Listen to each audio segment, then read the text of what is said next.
lali suanen kan laleng za don ani chung mi te chu lali suwa boy pui tu te chau an ni don lali suwa Krista hi boy pui thamani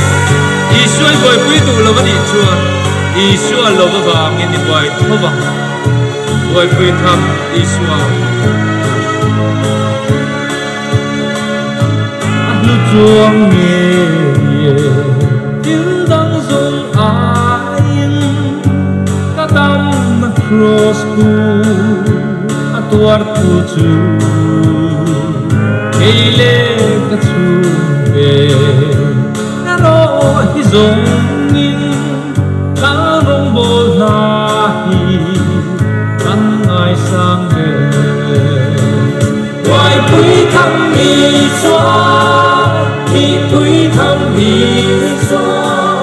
ja pui tham mi chua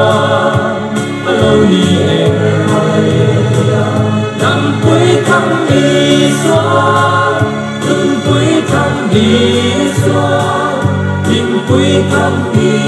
chua alo ni e nan za pui bi lo na Isua rosa tua lai mel mon katirin kusit endong ne sarwa katuarin min za ui nekin min ngai dam zo wai pui tham Isua hi pui tham Isua pui tham Isua alo ni e nam pui tham Isua tung pui tham Isua hin pui tham Isua alo ni e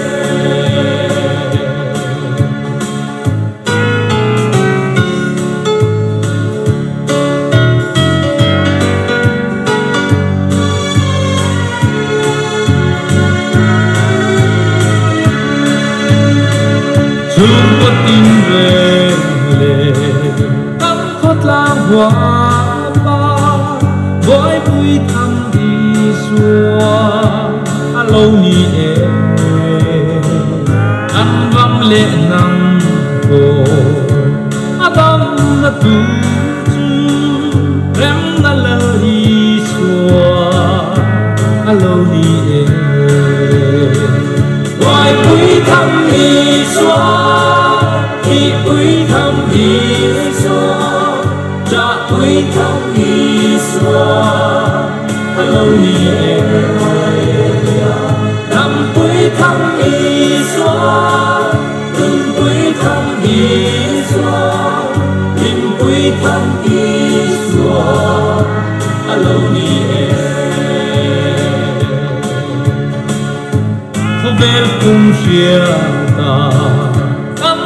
pui rêu đô giá pui hơi kỳ thế căn đi lâu dung lệ bài nồng trên nắp bông số ai đã rong bồ nai căng thẳng tổ si ngoài pui tham Isua hi pui tham Isua ja pui tham Isua alo ni e nam pui tham Isua tung pui tham Isua hin pui tham Isua alo